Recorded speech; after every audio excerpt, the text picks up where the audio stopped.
வணக்கம். நான் உங்கள் சங்கர் மனோகரன், சுக்ரா ஜோதி நிலையத்திலிருந்து. இப்போ நம்ம இந்த குரு பெயர்ச்சி பலன்கள் 2024 பார்க்க போகிறோம். இதுவரை நம்ம சேனலை சப்ஸ்கிரைப் பண்ணாதவங்க சப்ஸ்கிரைப் பண்ணி எனக்கு சப்போர்ட் பண்ணணும் அன்போடு கேட்டுக்கொள்கிறேன்.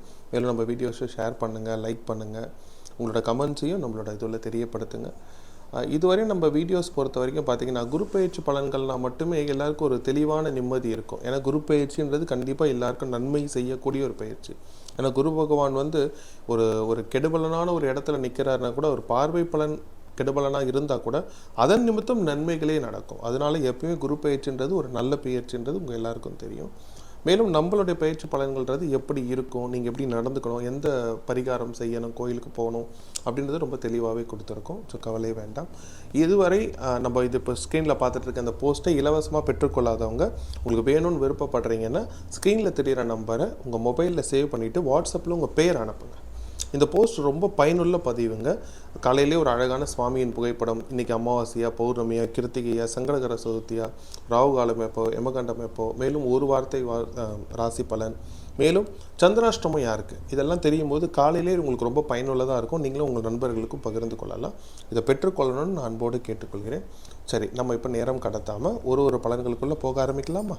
இப்போ கடகராசிக்கு உண்டான குரு பயிற்சி பலன்களை பார்க்க போகிறோம். கடகராசிக்கு குரு பகவான் 11ஆம் இடத்துல இருக்கார்.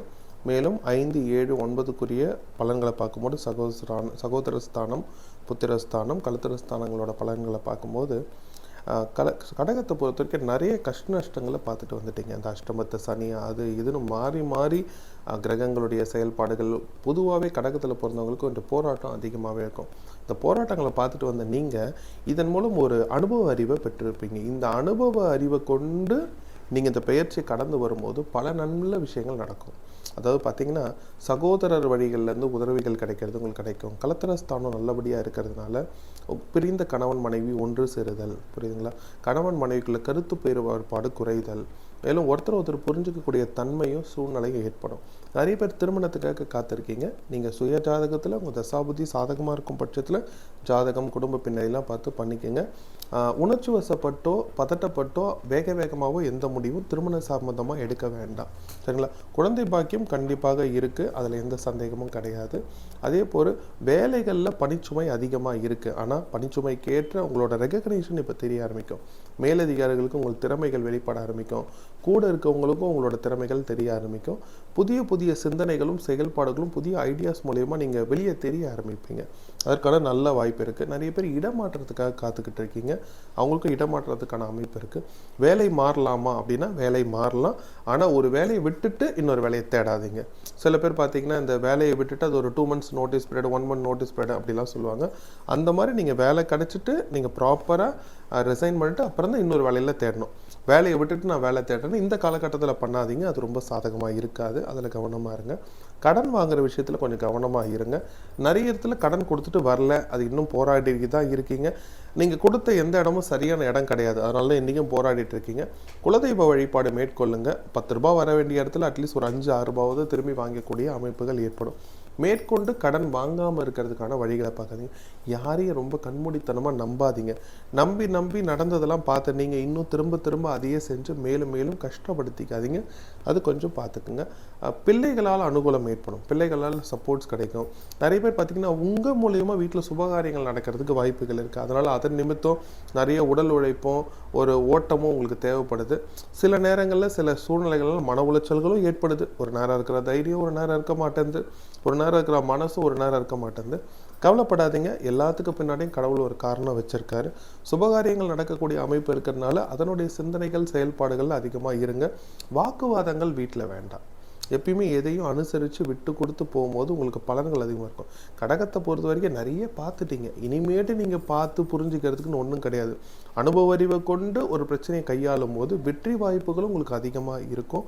பாருங்கள், வீடு மனை யோகங்கள் காணப்படுது. அதனால் அதற்கு சூழ்நிலை இருக்கவங்க நீங்கள் தாராளமாக வீடு வாங்கலாம். வீடு வாங்கணுன்றவங்க பிளான் பண்ணுங்கள். வீடு இடம் வச்சுருக்க வீடு கட்டலாமான்னா தாராளமாக கட்டலாம். அதற்கான செயல்பாடுகளையும் பாருங்கள். அடகு வைத்த நகைகளை மீட்கக்கூடிய தன்மைகள் இருக்குது. ரொம்ப நாளாக நிலுவையில் இருக்க பணங்களை வாங்கக்கூடிய இடங்கள் இருக்குது. எதிர்பாராத பண வரவும் காணப்படுது, சரிங்களா? அதை நல்லபடியாக பயன்படுத்திங்க. என்னென்னா தானிக்கு தீனிக்கு சரியாக போயிடுன்ற மாதிரி காசு வர வேகத்துக்கு செலவு வந்துடும். சில நேரத்தில் காசு வர்றதுக்கு முன்னாடியே செலவு வந்துடும். அதனால் அதில் கொஞ்சம் கவனமாக இருங்க. எதையும் கொஞ்சம் திட்டமிட்டு நிதானித்து செயல்படும் போது நல்லாயிருக்கும். அம்மன் வழிபாடு உங்களுக்கு ரொம்ப மேன்மை தரும். செவ்வாய் வெள்ளி பௌர்ணமி காலகட்டத்தில் அம்மன் வழிபாடு எவ்வளோக்கு எவ்வளோ செய்கிறீங்களோ ரொம்ப நல்லது. பிரதோஷ வழிபாடு ரொம்ப நல்லது. சரிங்களா? குலதெய்வ வழிபாடு நான் எல்லா ராசிக்குமே பொதுவாக சொல்கிறது, குலதெய்வத்தை விட்டுறாதீங்க. குலதெய்வத்தை பிடிக்கும் போது கூட தான் கிரகங்கள் செய்யாத நம்ம குலதெய்வம் முன்னாடி நின்று செய்யும். அதை தவிர்த்துக்க வேண்டாம். சரிங்களா?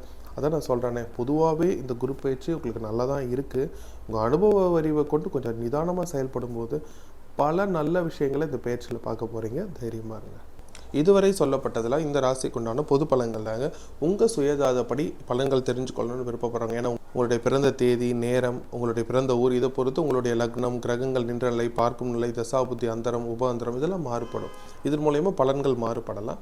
ஏன்னா நாங்கள் சொல்கிற பொது பலன்கள் தசாபுத்தி நல்லா இருக்கும் பட்சத்தில் அதிகமான நன்மைகளை பார்ப்பீங்க. தசாபுத்தி சரியில்லாத பட்சத்தில் ஒருவேளை 4, 6, 8, 12க்குரிய தசாபுத்திகள் நடக்கும் பட்சத்தில் நீங்கள் கண்டிப்பாக பலன்கள் கொஞ்சம் குறைவாக தான் இருக்கும். அதுக்காக கவலைப்படாதீங்க. உங்கள் சுயஜாதகத்தை கொண்டு நீங்கள் தெரிஞ்சுக்கிற பலன்கள் ரொம்ப அக்யூரேட்டாக இருக்கும். மேலும் நம்மக்கிட்ட ஜாதகம் பார்க்கும்போது உங்களுக்கு உண்டான பலன்களையும் பரிகாரங்களும் நவரத்னங்கள் மூலியமாகவும் எந்திரங்கள் மூலியமாகவும் பரிகாரங்கள் பண்ணி கொடுத்துட்ருக்கோம். மேலும் நம்மக்கிட்டே லக்ஷ்மி பூஜை ஸ்டோர்னு இருக்குது. அதிலே ஒரிஜினல் கருங்காலி மாலைகள், சந்தன மாலைகள், ஸ்படிக மாலைகள், மேலும் நிறைய பொருட்கள் கொடுத்துட்ருக்கோம். விருப்பம் இருக்கவங்க தொடர்பு கொண்டு பெற்றுக்கொள்ளலாம். இதுவரை நம்ம சேனலை சப்ஸ்கிரைப் பண்ணாதவங்க சப்ஸ்கிரைப் பண்ணி எனக்கு சப்போர்ட் பண்ண அன்போடு கேட்டுக்கொள்கிறேன். மேலும் அந்த இலவச பதிவு வேணுன்றவங்க தவறாமல் அதை பெற்றுக்கொள்ளுங்கள். அதை தவற விடாதீங்க. ரொம்ப பயனுள்ளதாக இருக்கும். இந்த வீடியோ பார்த்துட்டு இருக்க நீங்கள் எல்லா வளமும் நலமும் பெற்று வாழ எல்லாம் வல்ல இறைவனை நான் மனதார பிரார்த்தனை செய்து கொள்கிறேன். வாழ்க வளமுடன். வாழ்க வளமுடன்.